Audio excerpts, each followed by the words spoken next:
Hello guys, welcome to my channel. Today we are going to see how to improve video quality in the VLC Media Player. I'll show you guys how to do it.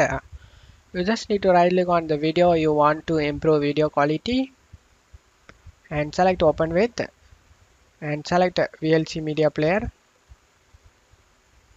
You just need to pause the video guys, and after pausing the video you just need to click on this icon to open up show extended settings.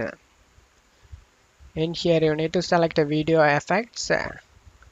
Under external you can able to see the sharpen option. Click on check mark it, and now you can sharpen the video using this sigma.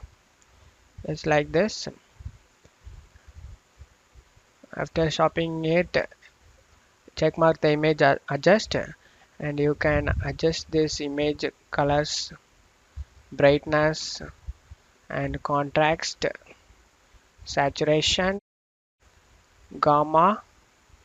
After adjusting these options, you just need to select save for save changes. If you want to repeat this back, then you just need to uncheck this option and select save it guys. And that's all you have to do it guys. That's it for today's video guys. Give me a like and subscribe. Thank you.